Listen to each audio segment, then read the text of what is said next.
Welcome to Your Mac Life for Wednesday, August the 17th, 2016, show number 1105. I'm your host, Shawn King. Thank you guys very much for joining me here live, like all the cool kids in the IRC chat room. And whether you're listening to us live or via the archive, thanks very much for joining us.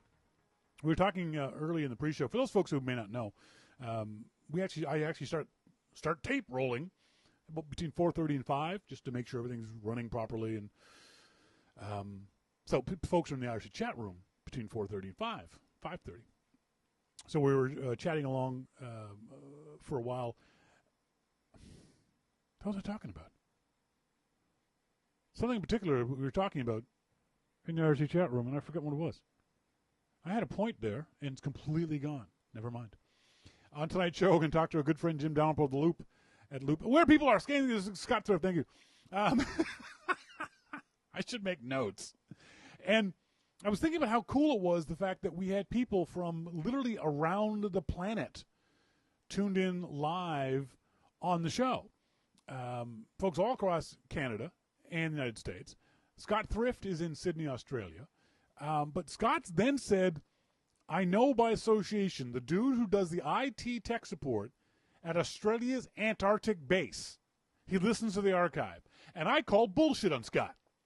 And I'm doing that on purpose because I want that guy to email me. I want to get an email from the Arctic, from Antarctica. If you're that guy in Antarctica listening to the show, please send me an email because that would just blow my mind. That would be the coolest thing ever if someone did that. If I get an email from Antarctica, just hi from Antarctica. That's all you can do. That's just insanely cool. So we'll talk to Jim Dalrymple on the Loop, from the Loop at loopinsight.com. He's going to be a little bit late, about an hour from now. Usually he's on 15 minutes into the show. He's driving, so he won't be back under the bridge until 6:30 Pacific time, so in an hour's time. We'll talk to Jim about Ford cars, among other things. But Ford yesterday announced something very, very interesting, that they are going to have mass-produced commercial vehicles. And when they say commercial, they mean for taxi cabs and Uber and that kind of stuff. Mass-produced commercial vehicles that are entirely self-driving. Now, not autopilot like a Tesla. These cars won't have gas pedals. They won't have brakes. They won't have steering wheels. They will be entirely autonomous, self-driving vehicles in 5 years. First of all, I don't think they can do it. I can't.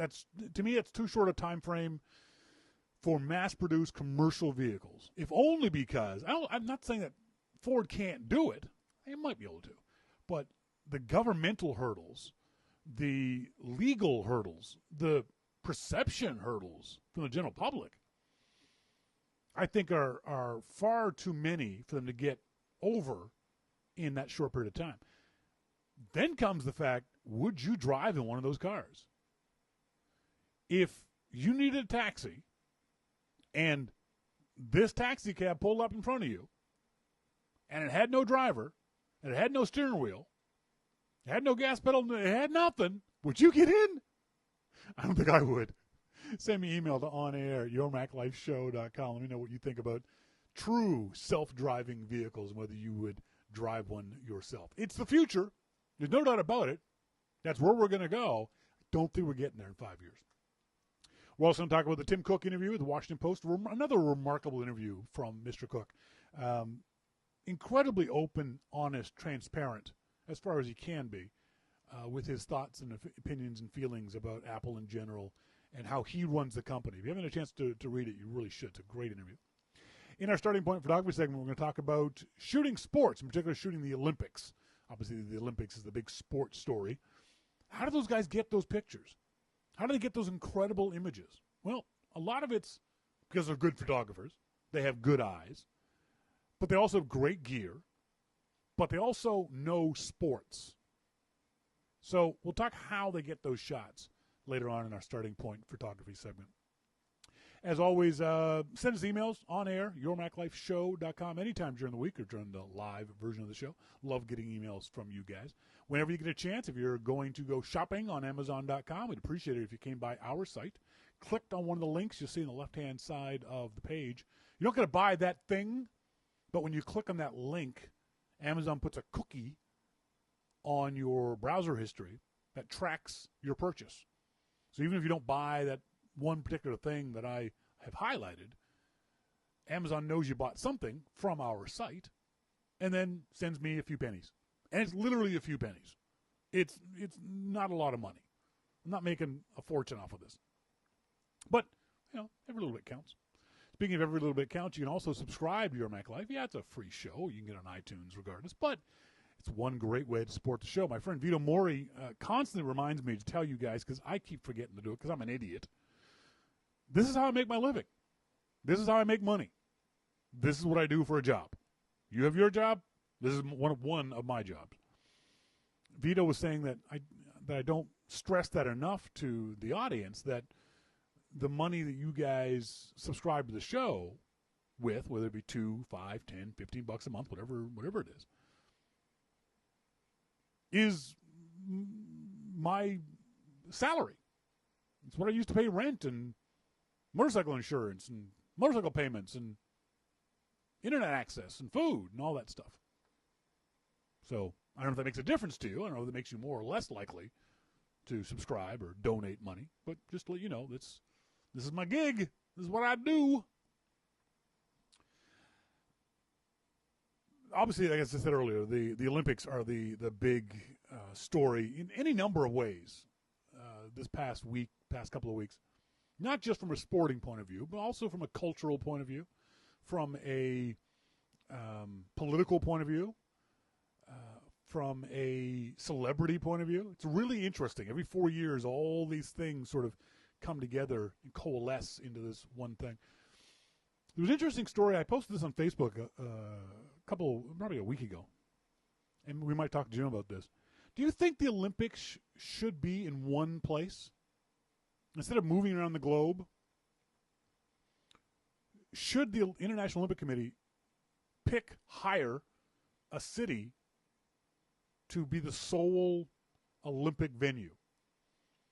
The good side of it would mean that city would only have to build facilities once that would then get reused. It would be consistent conditions and venue and all that other kind of stuff. A lot of folks have said that Vancouver is a place that conceivably could be the permanent home of the Summer and the Winter Olympics. I don't know if that's a good idea. I don't know that Vancouverites would want that. The downside of hosting the Olympics in one place and one place only is the fact that a lot of countries and cities want the Olympics because it's a pride thing. It's a sort of acknowledgement that they are a world-class city. That's a stupid term, but that's why cities often do it. It's not a revenue generator. I think only the 1984 Los Angeles Olympics made money. So any city or country that hosts them is always going to lose money. And nowadays, especially when it comes to security, it's exorbitantly expensive. And it's a huge hassle. So a lot of developed countries don't want the hassle anymore. They don't want to have to pay for the Olympics. So it lets, quote unquote, smaller countries apply for the Olympic Games. Rio was the first time outside of Australia that the Olympics have ever been held in the Southern Hemisphere. And that's kind of cool. It's kind of a neat thing. I like the idea of the Olympics moving around. If nothing else, the opening ceremonies. Look at the difference of the opening ceremonies from China to London to Brazil. They were all great in their own ways. If the opening ceremonies were held in one country, they'd be completely different. It would just be the parade of athletes. Nobody wants to see beavers every 2 years if it was held here in Vancouver. It also allows the country that's going to host the Olympics permanently to maintain the structures, too. There's all kinds of stories, always has been every time the Olympics come around, of what do the past Olympic venues look like. For a lot of countries, they're disused. They've fallen into ruin. Sarajevo, their Olympic venues were bombed during the Bosnian War. Athens doesn't have the money to keep up their Olympic venues. I don't know about London or about China, but I know the bird's nest in China is rarely used nowadays. Here in Vancouver, when we had the Winter Olympics, I think we mostly did them in venues that were already there.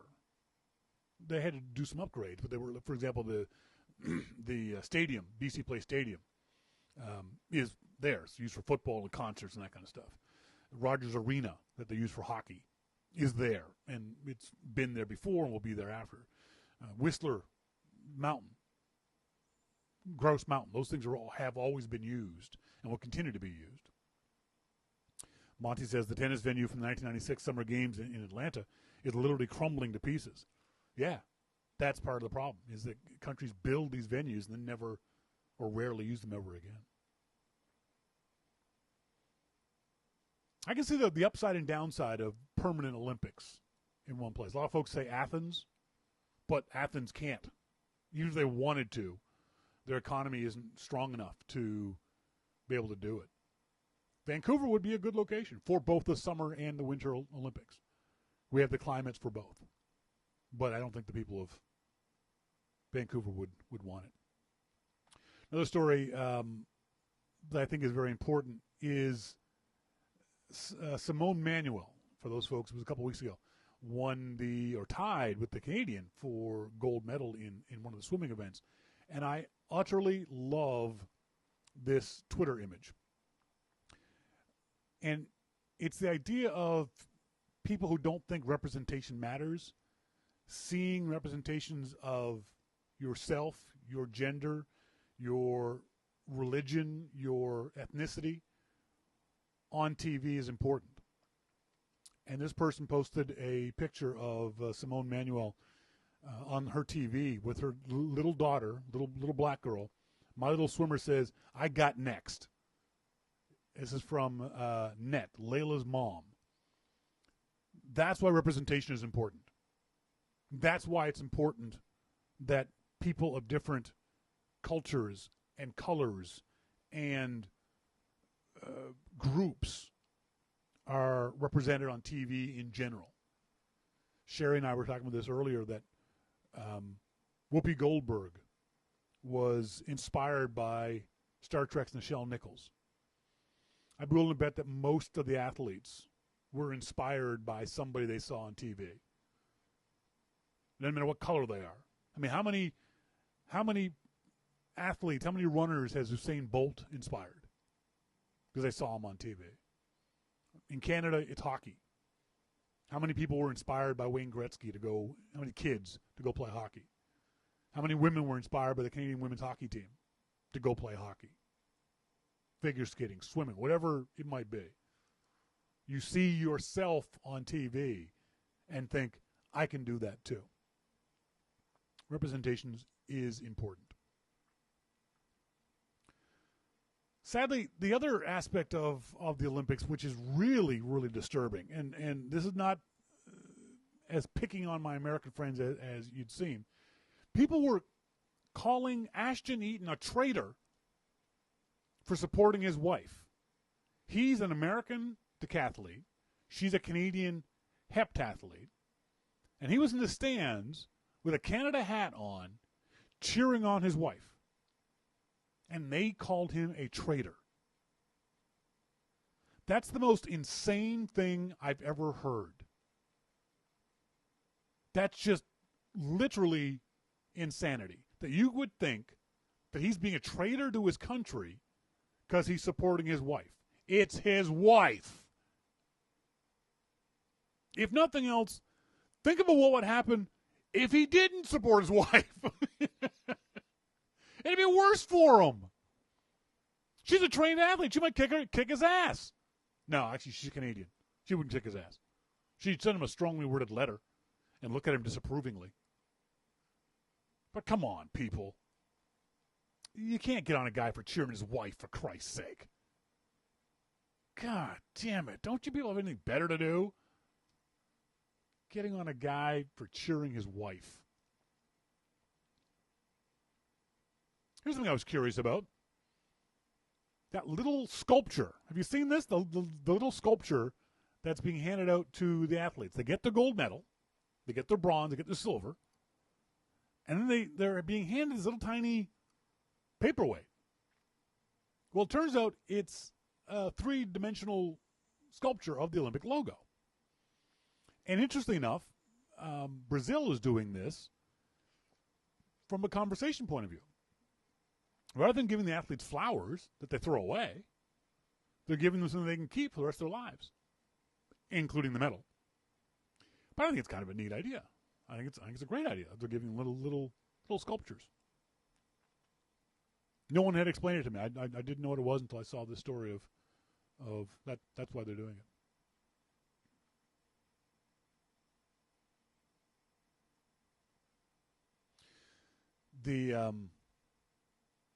Did you guys read the story from Recode? There's a bunch of other places.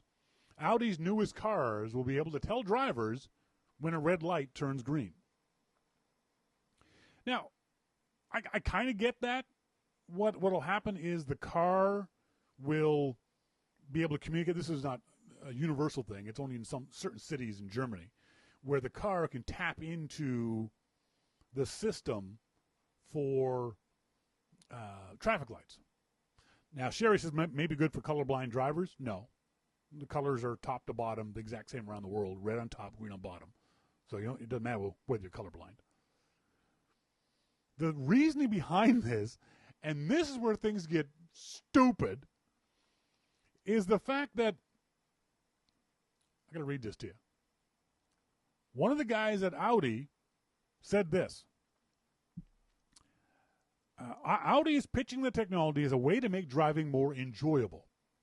It's information like this that allows your mind to relax, Audi General Manager Paul Malhotra said in a briefing with reporters in San Francisco.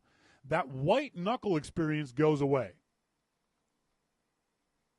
What white-knuckle experience is he talking about? Sitting at a traffic light? I'm sorry, but if sitting at a traffic light stresses you out, you shouldn't be driving. The other thing I don't like about this is that it allows the driver to stop focusing on driving. What it will do is it will tell people, hey, don't look at traffic anymore. Read a paper. Talk on the phone. Text somebody. Because your car will tell you when it's time to go. That's an awful idea. It's another example of something I rant and rave about all the time. We keep putting more and more things into cars to distract the driver from driving. Wayne says, people are not going to look anyway. Well, yeah, but let's give them fewer reasons to look away. At least now they're paying attention to the light turns green so they can go. You put this in the cars, they might have a freaking nap. I think this is an awful idea. Absolutely awful, awful idea. I think this is a good idea. And this is one of those ideas that makes me wish I'd had kids, because I would definitely do this. Mom finds the perfect way to ensure her internet-obsessed kids do their chores. I've seen this around before. This is brilliant. Mom has posted a photo that says, today's Wi-Fi password can be unlocked by texting a photo of a clean kitchen to Mom. Said photograph must contain 1 box of crackers to prove that you are actually, it wasn't just a picture you posted yesterday. That's freaking brilliant. Good for you, Mom. You want to get kids off the internet? Change the Wi-Fi password. Want them to get to do their chores? Change the Wi-Fi password. I guarantee you little buggers do their chores after that.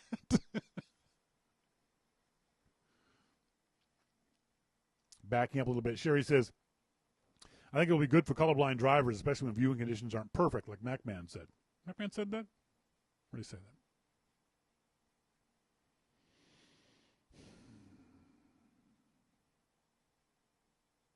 that? Or in the case where the glare is blinding. Well, if the glare is blinding, then you should talk to your municipality and tell them the glare is blinding and have them put bigger shades on it. Wayne says they'll do their chores and become IT security experts. Well, there's that. Otherwise, either way, you're giving them goals, okay? Giving them goals is a good thing.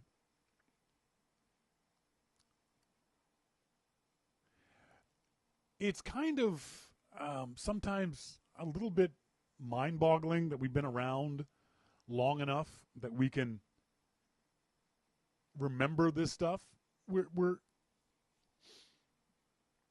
It's the idea that history moves very fast nowadays, or it feels like it moves very fast. Today, actually not today, hang on, what day? It was August 16th, August 15th. The iMac was released. The first iMacs went on sale in 1998. Remember the iMac? Remember the cute blue little computer? I remember seeing it that year's Macworld Expo. It was actually the first expo I'd ever been. Was that in 1998 in the Javits Center in New York. I remember talking to people about this computer. And the ads they had, remember the ads with Jeff Goldblum, there is no number 3? It was literally, at that time, as plug and play as you could get when it came to computing. It was a cute color. It was a cute shape. You could see inside of it. I was about to say the same thing. Sherry says those goddamn mice. Yeah, that mouse was awful. I know our friend Only Duh loved that mouse, but it was a fucking awful mouse. But otherwise, that little thing was freaking magic. I've always said that the original iMac is what saved Apple. Some folks will say the iPod. Some folks will say the iPhone. But if it weren't for the iMac, Apple wouldn't have been around long enough to get to the iPod, to get to the iPhone.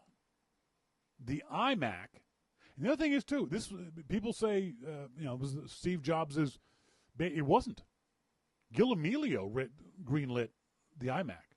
Johnny Ive designed the iMac. And it was on the drawing board well before Steve Jobs came back. The excitement of average everyday people to get a computer, to get an iMac, was incredible. Scott Thrift says, I was working at a reseller and we got flooded with customers for the first time in years. Scott says, I think I sold like 90 units myself on launch day. From memory, we sold like 250. It was amazing. I remember setting up, at that time I was doing computer consulting. I remember setting up dozens of these things for customers. And a lot of them were PC users. It was kind of funny because some of them were saying, oh, I'm getting this for my kids. They were getting it for themselves. But setting it up on the internet was ridiculously easy. I'd go to their house, and they'd often had it turned on and set up on their own. And literally, there was a script you would do to input the numbers from the ISP I was working for, and just open up the preferences, type them in, done. And without fail, the PC person was always, that's it? Yeah, that's it. What happens if it breaks? It's not going to break. What happens if something goes wrong? Nothing's going to go wrong. What happens if, no, stop.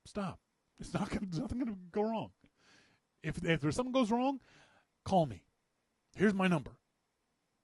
Oh, what if I call tech support and don't get you? I'm the only guy doing Mac tech support. What if you're busy? I'm never busy. One of the reasons why this show started was because I was doing Mac tech support for an ISP, a small little ISP here in Vancouver. I think it was in Coquitlam, actually. And I was bored 7 hours of the day. The phone never, the Mac tech support phone never rang. And when it did ring, the solutions were always simple. It was always, redo DHCP. I'd walk them through that process, boom, done. And so, because I was bored, I was looking for other things to do.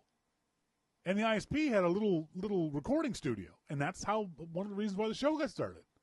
Because I was just bored, sitting around all day long, just surfing this new internet thing. It was a great little computer. Yeah, it was underpowered. Didn't have enough RAM. But it opened up so much to so many people.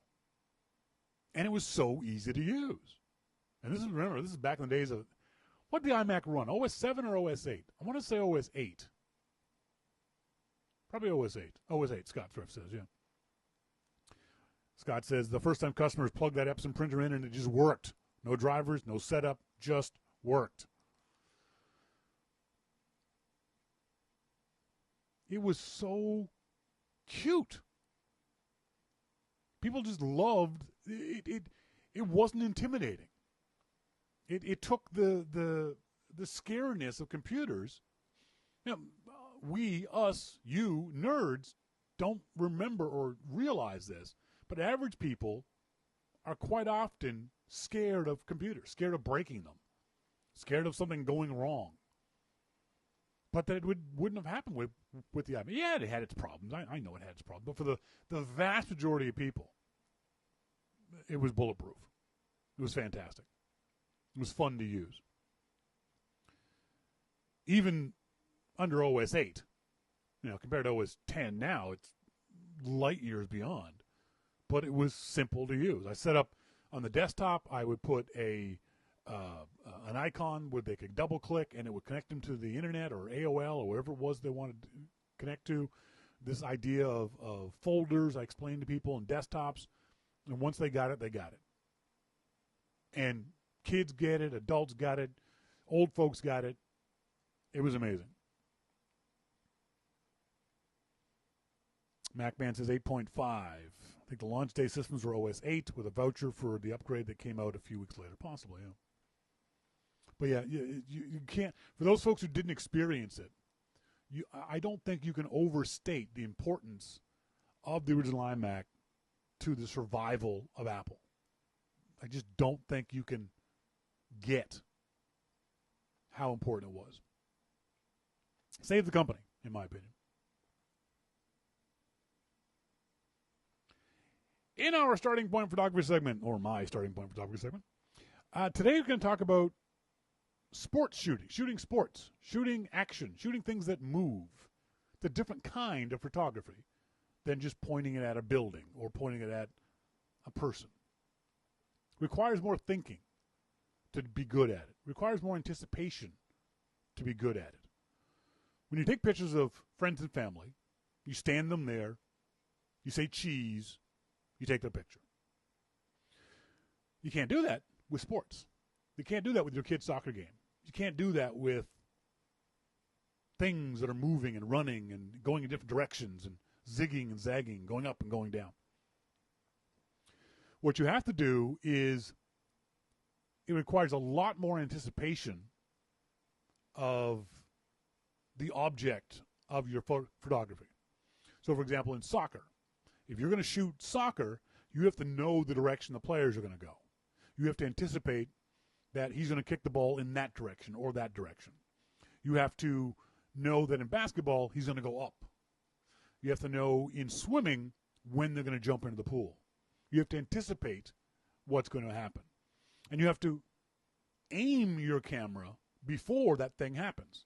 It's very hard, unless you're a pro, to track dead on things that are moving, especially things that are moving at high speed. You have to screw it. If rather than having the subject in the center of your lens, you have to aim off to the sides, and then as you pull the trigger, the person ends up where you want them to in the frame. The first and most important thing about shooting action or sports is pre-visualize the kind of shot you want to get. Think about the kinds of things you're going to shoot. So, for example, this great website called Boston.com has a bunch of pictures just in general, but here's their Olympic coverage.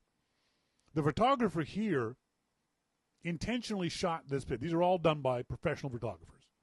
Look at the background there. See how it's all blurry, but he's in good focus? The photographer did this on purpose. Look at the background here. It's all blurry. You can't see what's behind her. But she is in perfect focus. This is an amazing picture. This is a photographer who saw this picture before he ever took it. I guarantee you that this photographer set up in this location intentionally to get this picture.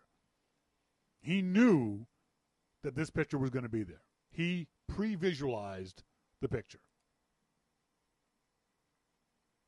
Another great shot. Blurry background. He knew the lighting. He knew where she was going to be. He took that great shot. Another one. Another example of a photographer knowing what was going to happen. He's got his camera set correctly with the right aperture, the right shutter speed, the right ISO. You can't guess with shots like this. You got to know ahead of time what's going to happen. Beautiful close-up of the Olympic gold medal. Look how blurry everything in the background is, so it doesn't draw your attention away from it.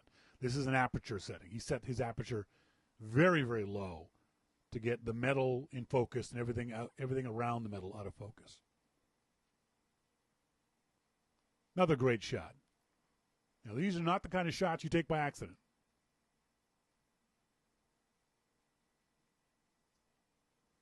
Sherry makes a great point in the IRC chat room. Guaranteed for each of these gorgeous pics, they have hundreds of unusable crap shots.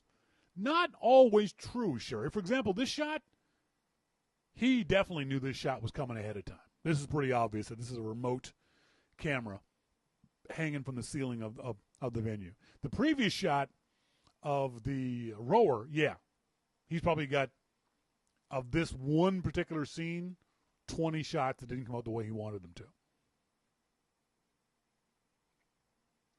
So pre-visualize your pictures beforehand as much as you can. Think to yourself, what kind of pictures do I want to get? And then set your camera up for those pictures. So if you want action shots, if you want these kind of portrait shots with the blurry background, think about the shots you want to get before you take them. So one of the things you do is if you've got a regular point and shoot or a consumer level DSLR, get off automatic mode. Get off the A mode. At the very least, set your camera to what's called scene modes. So you have the dial on top of your camera. Switch that around so it says either scene or SCN or whatever it is on your camera. And then what you do is on the back of the camera, on the viewfinder of the camera, find that scene mode. So, for example, I'll show you. I don't know if I can get it here. Let's see if I can. Boop, boop, boop, boop. So on the back of my camera, you see it says the different scenes that I can get. I pushed the button wrong. Of course I did. Show me the scenes.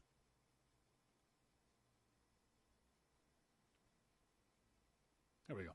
So as I push this button, so there's scene mode on this camera. Or sorry, this is action mode or sports mode on this camera. Find that mode on your camera at the very least.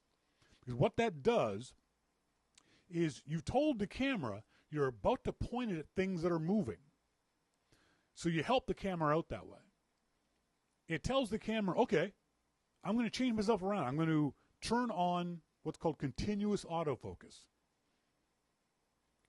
Usually you're set on single autofocus. So what that means is I aim at something, half press the shutter, you hear that beep, and it locks the focus onto that spot. In continuous autofocus, it finds the thing that's moving, and the autofocus follows it around.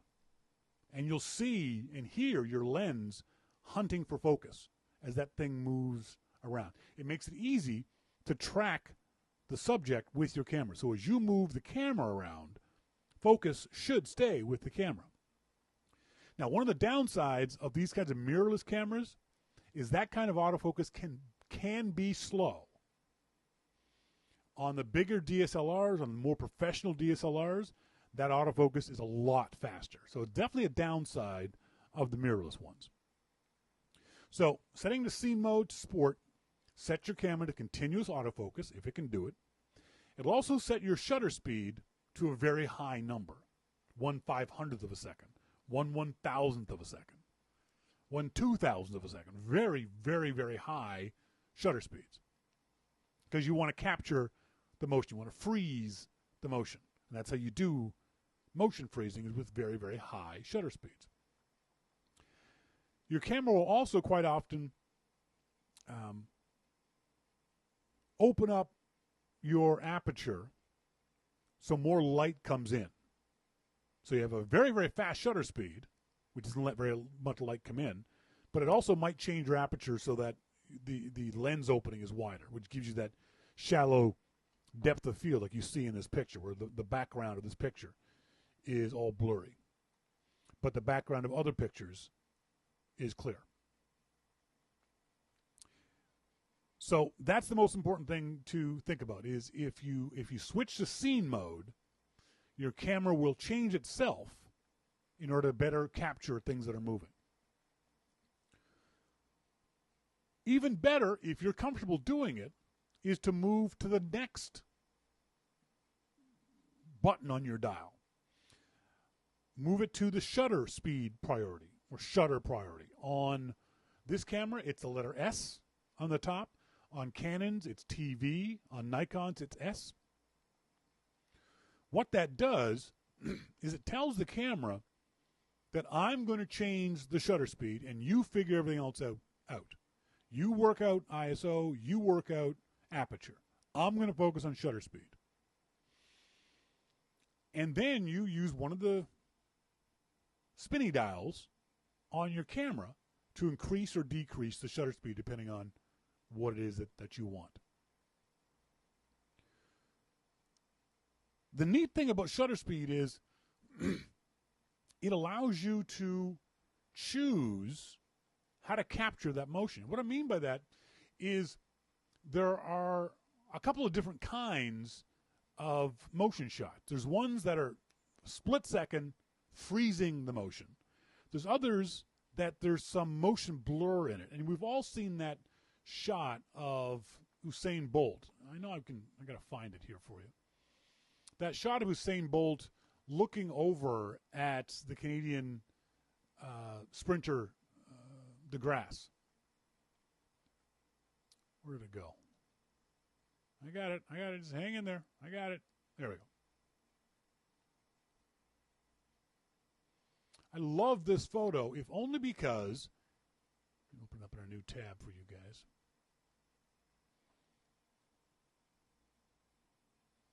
Look at the blur on their feet. Look at the blur on their hands and the background blur. This is an idea of what's called motion blur, and it shows subconsciously how fast they are going. You know these guys are moving really fast because they're a blur. Now, the photographer did this on purpose. He is focused on Usain Bolt's head and his face so that whatever isn't moving is going to remain in focus and clear. But anything that is moving, the arms and the legs and the background, is blurry. It's a great shot. It's a great example of using shutter speed to create the kind of emotion and action and motion that you want. He could have done this at 1,000th of a second and had everybody completely in focus and frozen, but it wouldn't look nearly as good. I bet this was probably at about 500th of a second. That sounds really fast, doesn't it? But it's actually not, because you still get all this blur even at 500th of a second. Monty says it tells more of a story shot this way. Absolutely. Absolutely. And this is an example of what Sherry was saying, that the shooter probably has 200 of these shots from the moment the athletes took off of the starting blocks to 10 seconds later. No, I take it back. He's got, I'd say, this is a professional photographer using a professional camera, probably shooting about 10 frames a second. I'll say he's at 1,000 of these shots, maybe 500, because he would have shot the whole way through. That's the other thing you want to look at, too, is on your camera, set it up so that you have got your burst mode turned on. And what that is, you have to read your manual to figure out what that is. But burst mode is when you tell the camera, I want you to shoot. Normally when you push the shutter button, you hear this. I don't know if you heard that, but it's just one. Where's the sound come from? There we go. You heard that. It's just one click. Just taking one picture. That single shot. Learn how to change your camera to what's called burst mode or sequential mode or frames per second. Because what you want in shots like this, when things are moving, you can't pick that one perfect split-second moment. You want to capture a bunch of them. From the beginning of the action right through the end of the action. Here's what you'll hear. And this camera is relatively slow. I think this shoots at about 3 frames a second. A professional camera can shoot up to 11 frames a second, 15 frames a second. My Nikon D600 shoots at, I think, 7 or 8 frames a second. So what you want to do is shoot a bunch of shots as you're moving. And that gets you the choice of the best shot of the bunch. Monty says, it would be fun to watch the photography pool at a venue like this. See how fast the shooters change memory cards and how long it takes them to do it. It's almost an Olympic sport unto itself. Yeah, you're right, Monty. It's true. I mean, I watch the pool guys a lot. I'm trying to spot cameras. I'm trying to spot things like that. This is one of my favorite shots of the pool. Look how many cameras are there. And that's just one section. That's just one spot. Now, all those white lenses you see, those are all the Canon guys. Because the Canon guys I'd like to show off. Those are all big Canon 500, 600 millimeter lenses. It's really kind of a cool shot. See if we can't zoom in on some of this. But there's probably, 200, 300 guys? A lot of these guys will have wireless set up, so they'll be able to wirelessly send photos to their editors. None of these guys have assistants. There's no one standing next to any of these guys taking cards from them and handing them off to somebody else. This is all guys sitting, all wearing the same kind of vest. Well, they're all wearing the same kind of vest, Monty, because the vest is part of their uniform. They have to wear that vest because on the back of the vest, it has their accreditation. It says that they're the back of the vest will say what kind of photographer they are and where they're allowed to go. So you'll see some guys with green vests that are allowed to go some places where the brown vest guys aren't allowed to go. Like they're allowed to go on the track, or they're allowed to shoot on the inside of the track versus the outside of the track, things like that. So the vests, there's a reason why they're wearing those particular kinds of vests. So the important thing is to think about why you are taking the shot. Think about what kind of shot you want to get and how to manipulate your camera to get that shot. How to change your camera settings to get the shot. There's a really interesting article on the Wall Street Journal about the fact that Usain Bolt shot Actually, Jim said this on the Loop. He said that, you know, isn't it great that that guy got the shot? Well, there was 6 or 7 guys who got that shot because they're all standing in the same place. And you can see here on this demonstration, here's the one image. That's the one I was showing you. Here's a different image. And they're kind of the same. You can tell that the photographer took them almost at the exact same time. Usain Bolt's knee is higher here than here. So this shot was taken a split second before this one. But the photographers got pretty much the exact same shot. It's really kind of a neat thing. These guys were allowed on the inside of the track, which is unusual. Most of the time you'll see the photographers on the outside of the track. So first thing is set your camera up in, at the very least, scene mode. And one thing you can do, and this is what I do, practice at your local sports fields. Go to your local softball diamond, your local baseball diamond. Sit in the stands and take pictures. Go stand around the outfield fence and take pictures. You throw them all away. You know, I'm not talking about pictures of your kids, but pictures of anybody. Don't be creepy about it. But I used to do it all the time. I'd go to men's softball games and stand on the first base line, stand on the field or on the fence near first base and take pictures of players as they ran through. Practice that motion. Practice holding the camera. Practice the settings and learning what settings I have to set to get the idea of the shot I wanted. Whether you want to capture a guy in midair reaching for first base or whether you want to capture blur. Practice, practice, practice. Like I've always said, learn, focus, practice. Learn how to use your camera. Learn what shutter speed is and how it affects your photography. Go somewhere and focus on doing that thing and then practice it over and over and over again. It'll become second nature. It becomes easy for you to do. Where you can look at a photo like these photos and kind of know, oh yeah, he shot that this way. He used this shutter speed and this aperture at this ISO. I think this shot, this photographer took another shot of Usain Bolt. No, it's not the one I was thinking of. So there's what you got to do. You got to think. You got to learn, focus, and practice.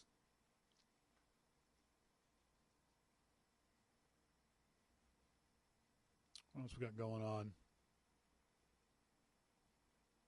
Trying to see if I can find that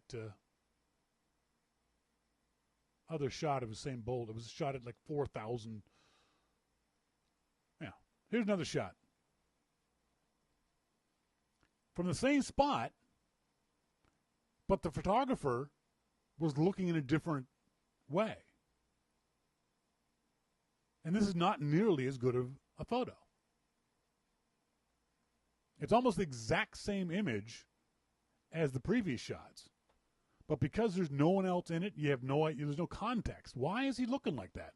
Why does he have that goofy look on his face? Because you don't see the other athletes. He's failed to tell the story. And it's the same guy. This is Cameron Spencer, the same guy who took the previous shot.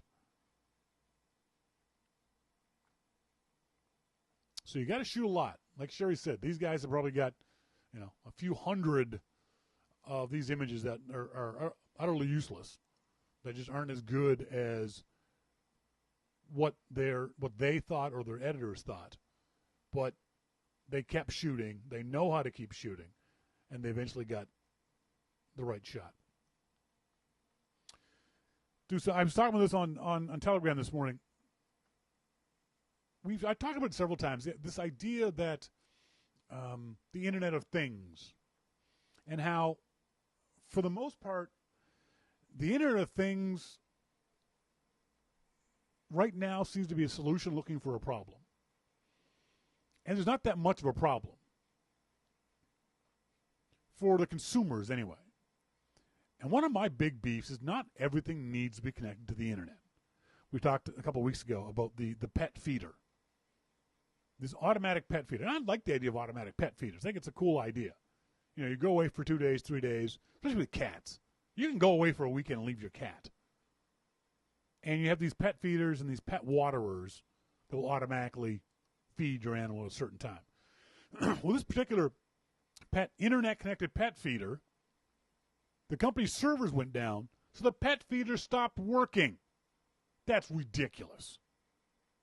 This is another example of that. This is the Flow contact-free smart social thermometer. Fast, accurate, and social. Why the hell would you need a social thermometer? Why does my thermometer need to be connected to the internet? So I can tell my friends I'm not feeling well? So you call in sick to work and your boss says, prove it? This is a ridiculous idea. It's utterly pointless. Monty says, IoT ensures that network security people will have jobs in perpetuity. I know. Scott Thrift, the Internet of Things is a pain in the butt. I don't want my fridge connected, damn it. Damn thing would get depressed and order ice cream and chocolate. We're seeing so many things being connected to the internet simply for the sake of it being connected to the internet. Not for any good, usable reason. I told the story before. 15 years ago, I saw a fridge at CES that was internet connected, but in a really good way. It had a barcode scanner in places around the fridge. And so when you put the milk in the milk slot, and they had to have a slot for the milk, the barcode scanner scanned the milk and knew that it was a quart bottle of milk. And the platform it sat on weighed the milk. So it knew when it got down to like a third of the milk or a quarter of the milk. And it would send you a message, at that time it was email, saying, hey, you're running low on milk. And you could put it on your grocery list, or you could tell your fridge to order you more milk. And it would contact, at that time, whatever food delivery service that you used, and it would order milk for you. Same with eggs. It had an egg section. When did fridges stop having egg sections? I remember as a kid there was a section in the fridge where you put eggs. I don't think there is anymore. I haven't seen one in years. Anyway, so you would take the eggs out of the egg carton and put them in their little individual egg cups. And so your fridge knew, oh, there's a dozen eggs in here. And when it got down to 3 or 4 eggs, whatever it was, it would order you more eggs. That's the kind of internet-connected refrigerator I want. I don't want one that I can get Twitter feed on the front of it. I saw those too, and I thought that was stupid. I don't want one that's got a TV on it or a web browser built into it. I'm not in front of my refrigerator that long. MacMan says that actually sounds useful. It does. There was another company that had an internet-connected garbage can. Now, you initially think that's stupid. But what happened is, as you threw garbage away, it read the barcode on the thing you threw away. And if it was on your list of repeating items, it would buy more of that for you. I think that's brilliant. I think it's a really good use of the Internet of Things. That's really smart. Monty says, Shawn, do you get any good meteor shower pictures? I got a good shot of the Big Dipper, but from my apartment, the Perseid showers were that way, and there's a tree right there. The Big Dipper is right here. Great shot of the Big Dipper. Perseid, not so much. I saw 2 streaks. I saw 2 meteors, but I didn't get any shots of them. I don't think, anyway. I haven't gone through all the shots. I don't think I got too many good shots. So, yeah, would you buy an internet-connected thermometer? I think it's just a dumb idea. I'm sick. I don't want other people to know I'm sick. I don't need to report other people that I'm not feeling well. It just seems like a utter waste of time. Send me emails, as always, to onair@yourmaclifeshow.com. Love getting emails from you guys during the show or during the week. If you so choose to send them during the week, you can still send them to onair@yourmaclifeshow.com. Just checking to see if I got anything right now. I do not. So up next, we're going to talk to our good friend Jim Dalrymple of The Loop at loopinsight.com about all kinds of stuff. Whatever pops into my brain as Jim and I talk, and I'm vamping here as I try to get this stuff set up. All that and hopefully much more coming up. This is Your Mac Life.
Welcome back, folks. This is Your Mac Life. I am Shawn Teng. Thank you guys very much for joining me here this Wednesday evening. We now have our good friend Jim Dalrymple of The Loop at loopinsight.com on our phone. Jim, how you doing? I'm doing good, Shawn. How are you? You are outside of a pub. I am. That's not unusual, though. I don't know why we're talking about it, because that's pretty common, isn't it? It is. Good. It is kind of, yeah. Any Olympics things going on? You seem to be really surprised by that Usain Bolt shot, that image that you posted. I love that. It's a great shot. I love that. Yeah. It was just amazing. You know, Usain running, looking over and smiling. You know, he did the big old. I mean, he's running like I just had sex with your girlfriend, and you know. I mean. I always wonder how much faster would he be if he didn't mug for the cameras the last 20 meters for every race. I know. He does that for every race. He's so far ahead of everybody. Race. He could turn around and run backwards and still win. Yeah. He's just incredible. And everybody else is like giving it their all. Yeah. And he's just kind of coasting and still passing. Right. You know, he's such a great runner. But you know what I love about that whole thing is that if that were other people would be calling him names and calling him arrogant and calling him an asshole and all that kind of stuff. But apparently he's one of the nicest guys in the world. He's great to all the other runners. He offers advice to everybody. He helps everybody out. So they don't mind him being that way. That sort of because it's less arrogant and more I'm just having fun kind of thing. And you can't blame him for that. I mean,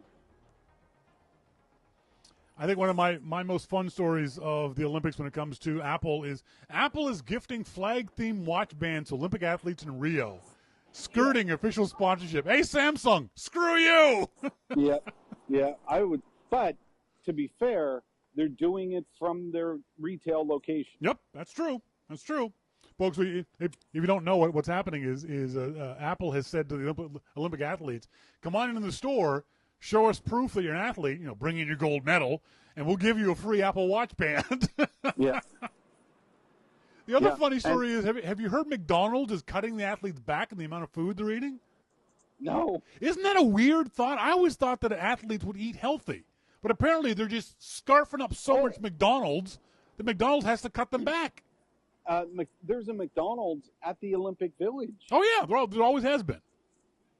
Can you imagine? Yeah, I heard that actually on CBC radio the first day when, the athletes were checking in. They said, well, what did you do? I went to McDonald's. And I thought, what? That can't be healthy. Well, you wouldn't think, but No. apparently it is. Maybe they're giving them kale salads or something. Yeah, that's fair. Maybe, but I've seen some pictures of the athletes, and some of them are just loading up on McDonald's on McNuggets. I always assumed that athletes ate healthy and worked out healthy, but apparently they're eating so many McDonald's Happy Meals that McDonald's has to cut them back, which is just cracks me up. I mentioned this off the top of the show. What are your thoughts on this? Should the Olympics have a permanent venue? Should they only be in one city, summer and winter? No. I mean, everybody wants to host the Olympics. No, not necessarily. Well, listen, let me finish. Everybody wants to host the Olympics until they find out the billions of dollars that it costs to do it. Yeah. And what ends up happening is that these cities and countries build these Olympic villages, and then they're no more good. Yeah. Yeah, and you don't use them for anything. And it just seems like such a waste of money, but you can't limit. I mean, there's such prestige in hosting the Olympics for that city, and that city makes so much money that, you couldn't limit it to one. Yeah, but they lose money in the long run. Well, they do, yeah. One of the great things about here in Vancouver with the Winter Olympics, the athlete village is now condos and apartment complexes. You go down there now to the exact place where the athletes stayed, and it's a vibrant little neighborhood. It's full of yuppie scum, but there's all kinds of there's bars down there, and it's a nice neighborhood. Is what I'm saying. Vancouver riots all the time. Though. I mean, you lose one Stanley Cup and you riot the streets. And what's funny about Vancouver is that you riot when you win. Yeah, so that's stupid. I don't get that either. It's interesting, though, that there's been a lot of talk that Vancouver should be the place for both the summer and winter games. It's one of the few cities that could probably have the infrastructure and the weather to every 2 years hold the Olympics. I don't think people in Vancouver would want to do it, but it's an interesting idea. Well, and they have the riots, too, so there's that. Yesterday, Google announced Google Duo, and someone called it just a creepier version of FaceTime. Have you had a chance to play around with Google Duo? I haven't played around with it, but, for me, being on an iPhone, I'm very happy with FaceTime. Yeah. I have no thoughts of getting Duo, and if somebody pinged me and said, hey, let's do a face chat, do you have Google Duo? I would say get an iPhone and I'll chat you. Otherwise, forget it. So you're a snob. No, I just have my standards. So it is good for those people, especially in business or maybe even, personal, that they would like to do some type of video chat. Yep. And now there's an app out there where it's Google. Everybody knows them. They know that they're going to track everything that you do. Yeah. And, they'll probably do a transcription of your video chat so that they can serve you ads somehow. But I think it's a good idea for Google. Why not? One of the things that kind of threw me off was this idea of what Google describes as knock-knock, where you can see what the person is doing before they pick up the call. Oh, no way. Yeah, that's not a good thing. That's not something I want on my frickin' phone. No. Because right now, if I get a FaceTime call, I can look at it and think to myself, you know what, I don't want to talk to that person, or I don't want anything to do with it. But the idea... I say that every Wednesday night, but exactly. I still answer. It says Google's main innovative feature is knock-knock, which lets you see live video of your caller before you answer, unlike Apple's FaceTime. So when someone calls you, before you actually answer, they're already on video on your phone. So you can see the caller. I don't want that. No. I'm not a big video caller person anyway. I don't mind. I don't mind it occasionally. Like I video chat my niece back home in Nova Scotia on a regular basis because she wants to show me the goats. But when it comes to friends, I don't need to see your face. I'm okay with just an audio call. Yeah, I don't video call a whole lot at all because I don't like people anyway. Yeah, so, yeah, exactly. Me neither. You know, I mean, it's tough enough for me to answer the phone, let alone answer a video That's call. right. Speaking of not liking things, you posted this story up on the Loop, loopinsight.com. Apple Music and star ratings. And you were saying that you hope that Apple doesn't get rid of the star ratings. I don't understand star ratings. How do you use star ratings? I use star ratings to build playlists. And I've been using star ratings for since iTunes came out. Yeah. So, you know, what was that, 2001, 2? Yeah. Something like that. Or maybe iTunes. I think that's about right. Anyway, it was a long time ago. I've been star rating my music ever since. And then I build playlists based on the star rating. Yeah. So, and I continue to do that. And having something loved in Apple Music's new way is not the same as the star rating. I can love a song and only rate it 3 stars. Yeah. But I have one playlist that's a live updating playlist. Every time I give a song 4 or 5 stars, Yeah. it goes into this playlist automatically. And when I go out for a drive or something, I take that playlist and I just put it on shuffle. And I know that every single song in that playlist is rated 4 or 5 stars. So at some point in the last, 15 years, I like this song enough to rate it 4 or 5 stars. And Yeah. it's every genre, everything is in there. See, So I guess I get a great playlist based on that. Now, I also have a playlist of songs that I've loved. And it's not the same. It's a bit different, Yeah. you know? See, for me, it's a matter of I don't bother rating anything because unless it's good, it wouldn't be on my device. Unless it's already a 4 or 5 star thing, I don't bother. I have some songs and albums. Like, for instance, there's maybe a Black Sabbath song. I love Black Sabbath. I love Ozzy, but there may be an intro song that I wouldn't rate, 5 or 4, but there are a ton of other Sabbath songs that I would. So I don't want to hear that intro part when I'm out for a drive, and it takes 2 minutes or 3 minutes to go through this intro. So this way, it just skips over everything, and I only hear those particular songs that are so good. And it's a brilliant way, I think, to have a playlist of only music you will absolutely love. And, there has been the occasion when a song has come on, and I thought, how the hell did that make it in my playlist? That's right. And I look, and sure enough, it's rated 4, and I think, oh boy, I got to change that one. Yeah. So, I knock it back to 3 and skip. See, the only songs I have on my devices are ones I absolutely love, and I build playlists differently. I build them by moods. So I'll have a motorcycle playlist of songs I like to listen to on the motorcycle, or a road trip playlist, or a romantic playlist, or a pensive playlist, sad whatever it is. So I base my playlists on moods. You base yours on, because I can see how having a 4-star song that doesn't fit the mood I'm in at that point in time. Well, I have those too. But see, you asked how I use I could do a playlist only 4 or 5-star songs that are in the hard rock category, or only 4 or 5 songs that are in the singer-songwriter category. Yeah. I could do stuff like that, but I still only want the best. And these are songs that I have gone through and rated, so I know that I really, really like these songs. Yeah. So, then I would get like Simon and Garfunkel and Bob Dylan and, all of these songs that I know that I'm really going to enjoy listening to.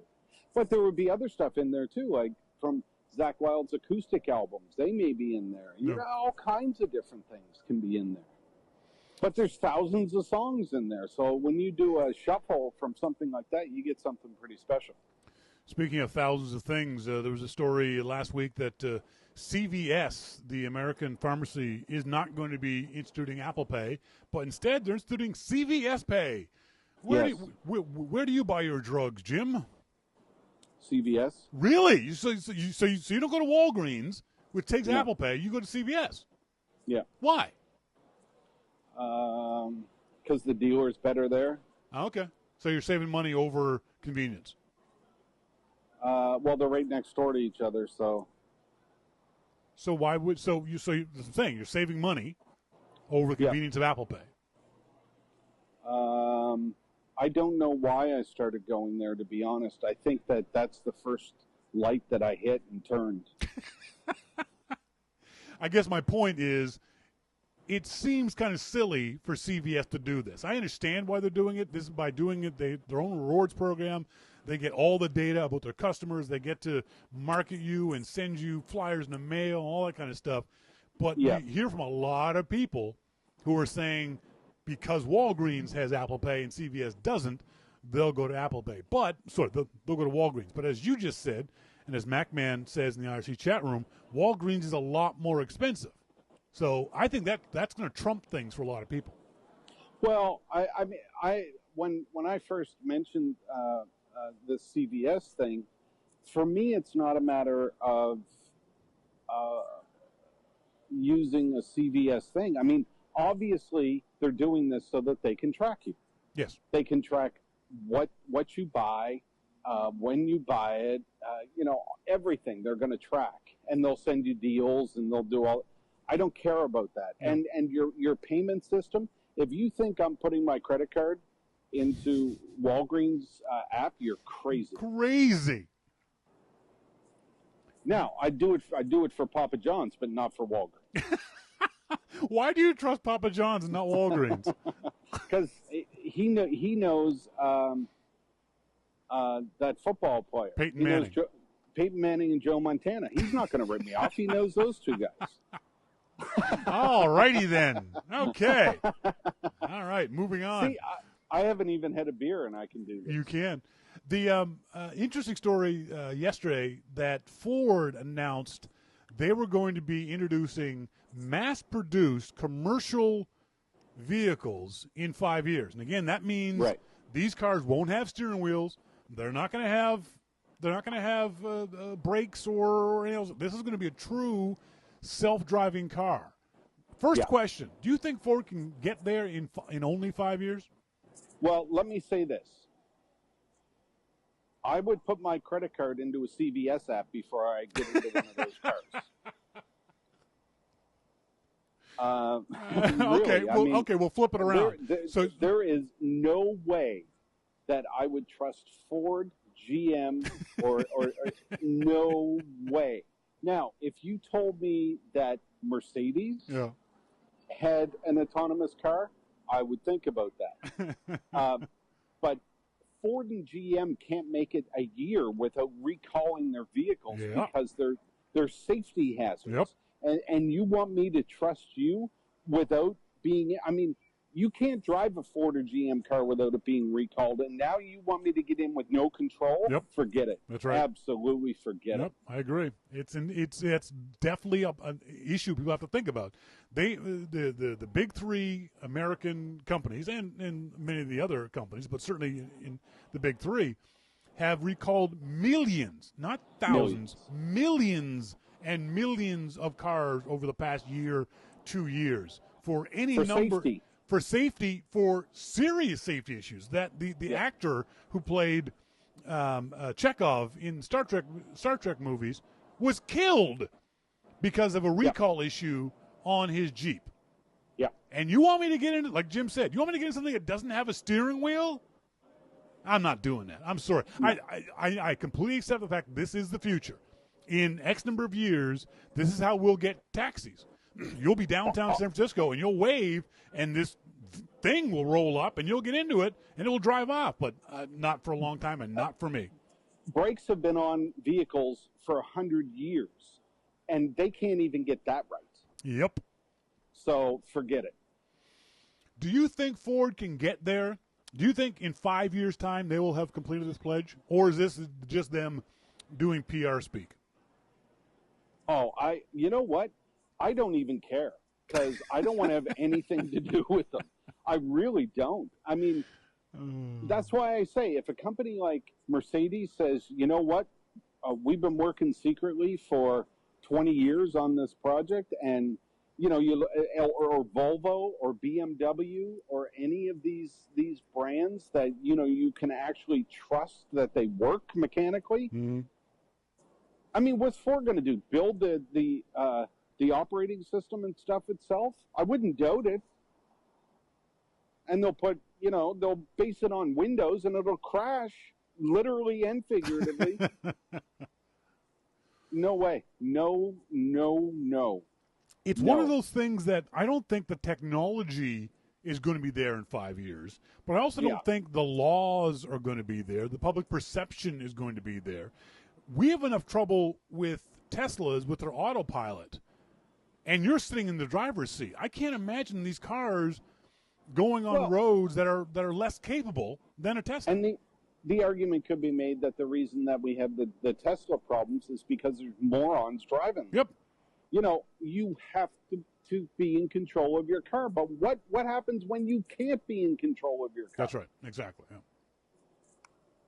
And besides, I love to drive, so I don't want an autonomous car. I mean, I would put ropes around the wheel so I could try and turn it and stuff, But this thing's not going to have a wheel. It's not going to have any sort of ability for the driver to input anything. You wouldn't be sitting there. It's insane. I don't like that.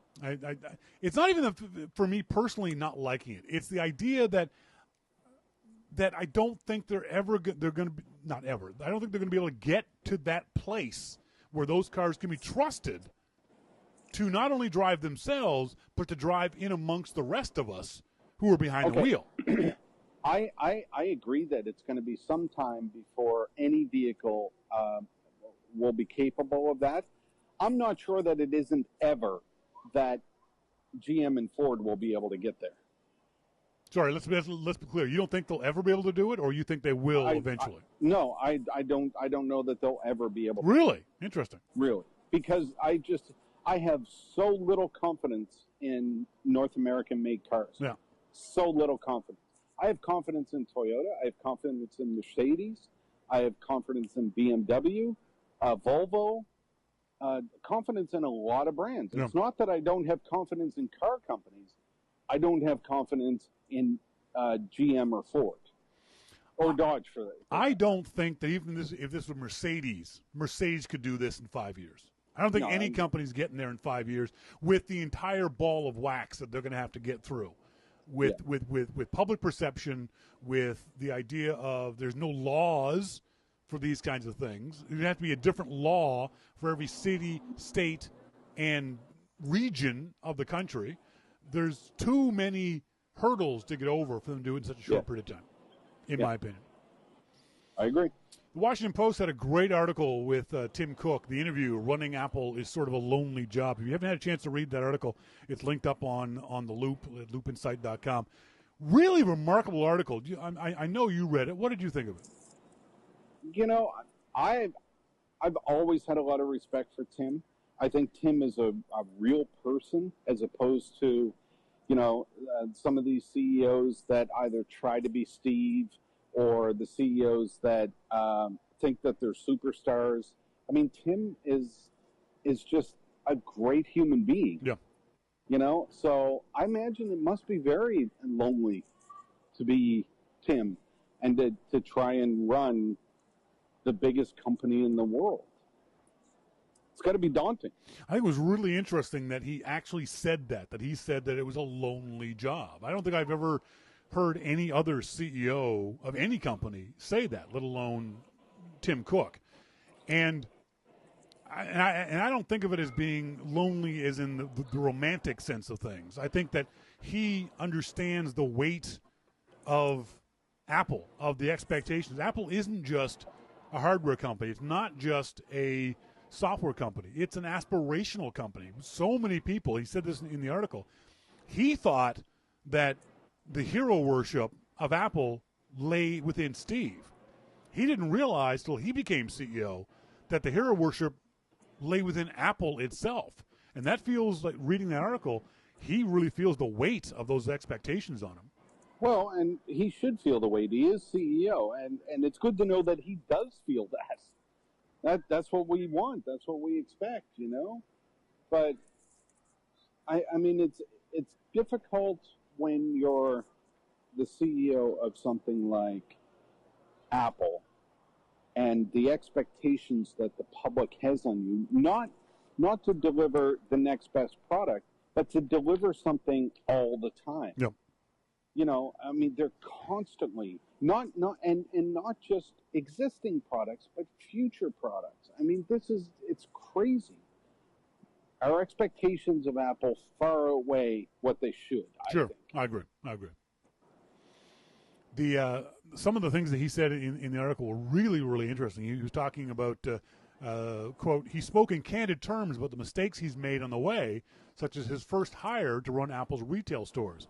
That was clearly a screw-up, he said. I read that twice and was fully expecting to see a press release from Apple saying, well, Tim Cook meant this. No press release came. He honestly took the brunt of the screw-up of hiring John Browett. And interesting, too, because remember when he was hired, we heard from a lot of folks in the UK that was a bad move, that he had driven. What company was he running in the UK? It was some discount company. Yeah. But we heard from a lot of listeners and readers that, oh, my God, this was a huge mistake. And we all thought, well, no, it's Tim Cook. He knows what he's doing. But for him to come along later and say, no, I screwed that up, I thought was a very interesting statement, along with the idea that he says that he talks to the board of directors on a regular basis as to who's going to replace him. Who do you think that's going to be? Who has he told the board he wants to replace him? I don't know. I mean, there's so many things so many ways that could go. I wouldn't even want to hazard a guess. Yeah, I couldn't imagine. There's the usual names. I don't think Johnny Ive would ever do it. I think Phil Schiller would want to do it. I don't know if he's suited to do it. I like the fact that we have this quiet operations guy in charge as opposed to the personality of Steve. And I don't think Schiller, as much as I like him personally, would fit the role of a CEO. I would love to see Schiller do it. I don't know if I'd love it. I don't think he could do it. Oh, I think he could. Yeah, you think? Well, I mean, you look at what Schiller's done with the stuff that he's had. I mean, with the App Store, and I mean that's just recently. But Schiller's been there. He knows Apple. Oh, he does. I agree. He could do that, but I don't know. It's certainly too soon to think about what would happen when Tim retires. But it's interesting. He said in the article he could fall. He could walk off a curb the wrong way tomorrow. So at least they're thinking about the accidental stuff. Tim needs to focus on getting new shoes. It's a great article, folks. If you haven't had a chance to read it again, it's linked up on loopinsight.com. Interesting news today, or yesterday too. Also, Lyft turned down an acquisition by GM. Was that a mistake? Thank God, no. GM would destroy Lyft. So? See, I don't have any respect or any confidence in GM or Ford, and thankfully, Lyft didn't do that. All Lyft would become then is a ride-sharing service with GM cars, and you'd be stranded because all the cars would break down and be recalled. Yes, I agree with that. I think we're looking at it from two different points of view. You're looking at it from the point of view of Lyft, the company. I'm looking at it from the point of view of Lyft, the people. Somebody at Lyft turned down $500 million. Yeah, that's not enough anyway. Somebody in that company, the president, the CEO, whoever it was, would have made that kind of coin, and someone turned it down. I know I do not have the intestinal fortitude to turn down 1/10 of that money, let alone that kind of money. Yeah. That, to me, is mind-boggling. That someone could say, you know what? No. I'm going to keep going the way I'm going to go. Yeah. I'm not going to accept $500 million from you. Yeah. God, it makes me just wow. I know. That's just kind of amazing. But and you know why GM wanted to do it is as Monty says, Lyft would become the beta test group for the self-driving car program if they agreed to the sale. That's exactly why GM wanted to buy them. That's obvious that they would just send Lyft cars. They would take GM cars, self-driving cars, and send them off as Lyft vehicles. That makes perfect sense. And I'm surprised that other companies aren't doing this as well. If I see a GM automated car come when I call a Lyft, I'm just going to kick it. Just give it a swift boot. I'll kick it. Kick it. Folks, going to let Jim go. Have a pint. Jim, thanks very much, buddy. Appreciate it. Thank you. Talk to you later. Bye-bye. Bye.